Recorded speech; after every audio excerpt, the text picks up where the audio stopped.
Why the do I want to engage my core and use my stabilizers in either of them? I don't get what the point is. Like, you act like if you don't build your core stabilizers, you're gonna be walking down the street and you're like, oh.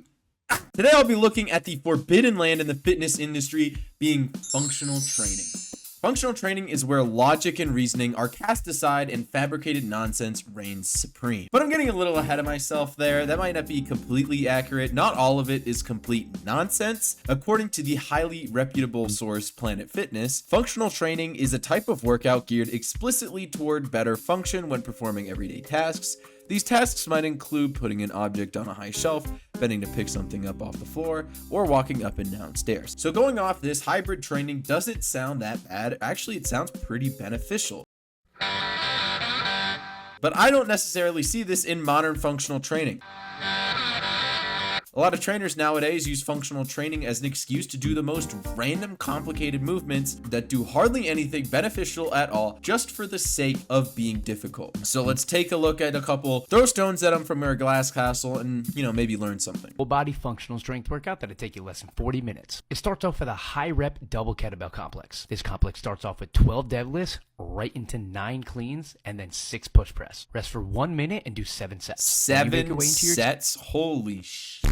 There's zero shot you're going to be able to do the same weight on the last set as you are in the first set, because you're just going to be so fatigued. So you're going to have to either start off with really light weights and the first few sets are going to do nothing, or you're just going to have to start off with high weight and gradually decrease as it goes on. I mean, sure, it's going to be tough. It's going to be good for explosive movements. Is it all that good for strength? I'd say there's better ways to build upper body and lower body strength, i.e. squats, deadlifts, hang cleans, stuff like that with a barbell. 3 superset, which starts off with 8 split squats on each leg, followed by one of my favorite exercises lately, and that's club mills. You're doing These are 10 reps supposed on to be each side, wrapped up with 20 push-ups. Now, if you can't do 20, pick any number that is tough for you to do in one set. You do that entire superset 5 times, and then that's a wrap. He says to do those last 3 as like accessory movements, but all 3 of those are also compounds. I don't know the difference between the push press he did on the first set and then like the push-ups on the last one. Those are both compound movements. So I'm not really sure what's functional about swinging that weighted bat around. And I mean, I guess it looks kind of cool, but the thing is, I don't know what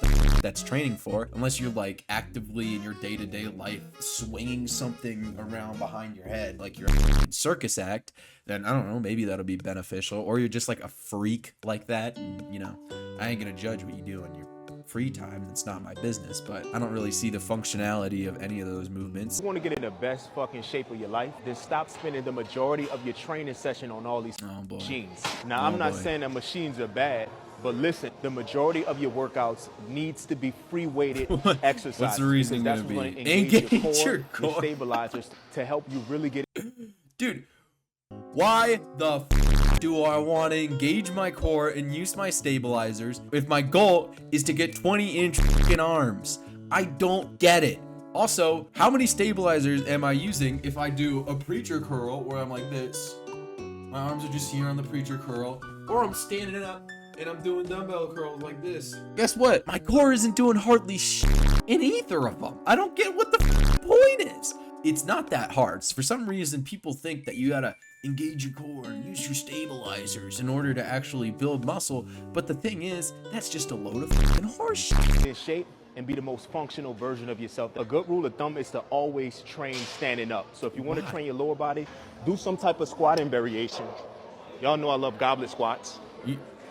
You want to know the issue with goblet squats? Your legs aren't going to be the limiting factor. It's going to be how much weight you're able to hold in this position. If you're remotely strong, you could probably squat like 225, 300 pounds. You're not holding 225 to 300 pounds like this with a dumbbell. So guess what? Your legs aren't actually going to be doing all the work. It's going to be your wrists and forearms actually holding the weight up. So it's actually a really garbage movement. Way to train your upper body standing up is a dumbbell military press. This engages all of your core stabilizers as well as builds your shoulders. You act like if you don't fucking build your core stabilizers, you're gonna be walking down the street and you're like, oh shit. It's not how that works, pal.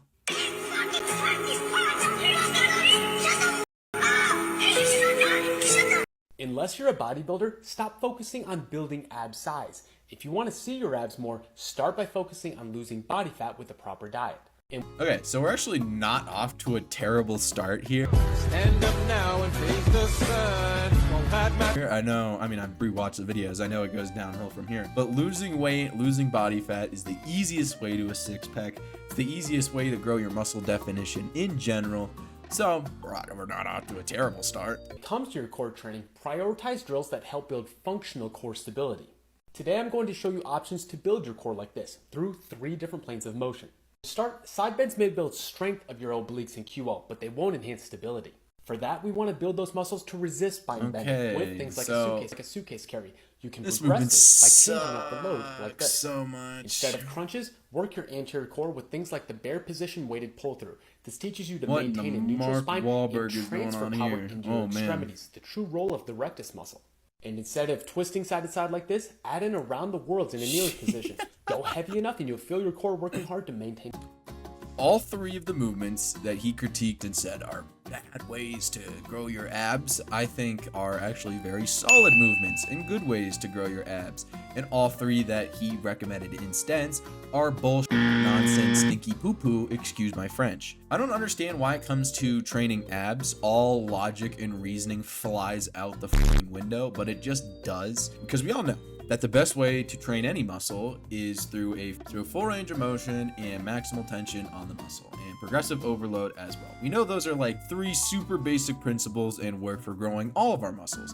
But for some reason we get to abs and we're like, oh, you know, let's start doing goofy shit, like swinging a kettlebell around our waist while we're on our knees. Like, that'll do a lot, right? You never train your biceps by going like, I don't know, doing some shit like this. Because that's this is the biceps training equivalent of whatever that is. Sitting on your hands and knees in doggy style and dragging a weight around, doing all that shit isn't gonna do anything for your abs. Huge shocker, because it's not working them through any kind of a range of motion at all. I don't even know if that's an isometric hold, if you can even count it as that. That's just some shitty, stinky fucking arm workout that's gonna do nothing. All right. Functional core workout, man. Okay.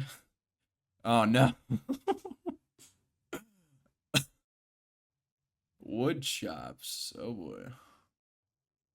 And she got infected with the dumb shit. All 3 of them from the fucking other guy.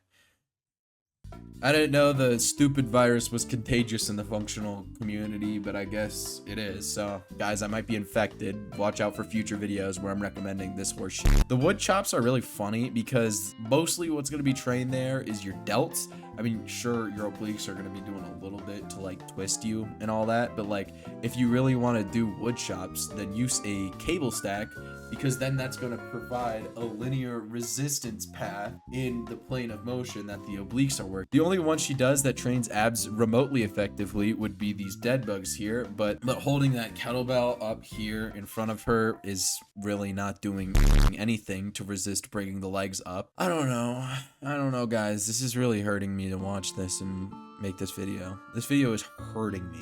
Not even gonna watch the video yet. Getting rid of that lower belly pooch. Guess what? No matter how many of these exercises you do, you're not gonna remove belly fat from the lower of your tummy, because that's not how it works. More of these fucking standing marches. What the hell?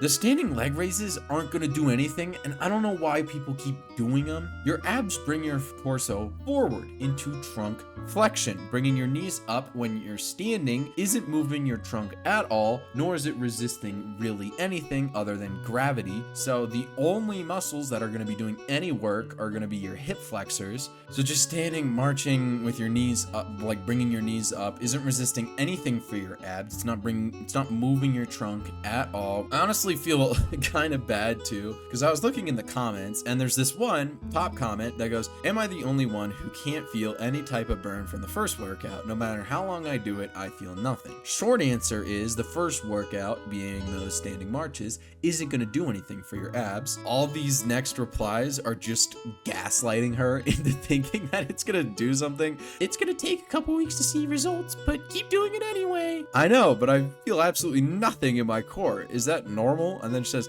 your core should be tight when you're doing them. The best way is to fill your belly with air as you inhale and tighten it as you exhale. Tightening the core makes you feel it burn. You're not alone. I tighten my core and feel absolutely nothing. Something in my arm from holding the weight, but that's it. Yeah, guess what? Because the only thing that's going to be doing anything when you're holding that weight is your arm. My God. If you're not feeling the movement in the correct body part, you're either A, doing the movement wrong, or B, the movement you're doing isn't actually targeting the right muscle that you think it is. So, like, let's say you're doing a bicep curl. No part of you is ever going to do a bicep curl and be like, oh man, my chest really hurts. Let me show you why functional training is a better option when it comes to overall health compared to You should check his traditional auto weightlifting. captions. In exercises like this, you are training one muscle at a time. Sitting on a bench with your back leaning on a vertical support, you completely disengage all other muscles in your body, especially core and hips. This creates a disconnection between the muscles you are targeting and the rest of your body. With functional training, you train movements, not muscles. Training your body with movement patterns it is designed for promotes coordination, balance, and more than anything, facilitates muscle groups working in synergy. Exercise. So, you know, this guy's actually making a whole lot of sense here because for some reason, you know, I go in the gym, I train, you know, I do isolation work, I do my bicep curls, my tricep push downs. I don't do a whole lot of functional training. I don't train the functional movements. So every time I go to like the gym and then I go to the grocery store whenever I go to the grocery store, I buy a bunch of tomatoes because, you know, I'm going to go cook with them. But then when I'm in the parking lot, I start picking them up and I throw them at groups of unsuspecting children. I guess that's the reason why. I guess my arms just grow a mind of their own. They start becoming autonomous and I'm like, no, please. I'm just hurling tomatoes at these children, just scarring them for life. I don't need to explain to you guys why training for general overall strength with accessories, compounds, free weights, machines in the gym will translate to being stronger in day-to-day activities. It's not like doing isolation work is going to cause your biceps to grow a mind of their own and act autonomously. It's not really how any of that biology works. I mean, Chris Bumstead should really be careful with his baby because I don't see him doing any of these functional movements, so next time he's carrying that baby, he might just fucking launch it across the room. To round it out, we got ourselves a little palate cleanser. We got Mr. Eugene Teo. Hear the term functional training, you probably think of one of two things. Either you think of compound movements like squats, bench presses, or deadlifts, or circus acts that are one step away from ending up on a gym fail compilation. You probably don't think of something like a biceps curl or a leg extension, but those exercises can be just as functional, if not more functional. This study done on the elderly used 8 weeks of leg extensions only, which significantly improved their strength, their muscle mass, and their ability to stand up out of a chair without having to use their arms and walk without a cane. That sounds pretty functional to me. When it comes to training for function, do whatever you want. And most importantly, do whatever you can do and follow the basic principle of progressive overload over time. Functional simply means we're improving the function or the ability of something. Building muscle mass, strength, and movement capacity all fall into this category. And you can build those things doing just about anything. For a lot of people, choosing something that's more isolated and more stable will be a better option. Like he said, if you build strength in isolation movements like a quad extension or any kind of like an arm movement, you're going to be building functional strength that's going to carry on into the rest of your life. People think that just because you're like training in a fixed resistance path that all of a sudden your coordination flies out the window and you're not going to be able to like functionally move or act well in your day-to-day life. But that's just not true. For any age, for any person, for anyone at all, compound movements, machines, free weights in the gym are all going to be beneficial for improving your strength, muscle, overall health outside of the gym. I don't know why, but some people love to make it overcomplicated and say you need to do all this fancy stuff and build your core stability and blah, blah, blah, blah, blah. But really, at the end of the day, you can get away with normal weight training. No need to do the BS.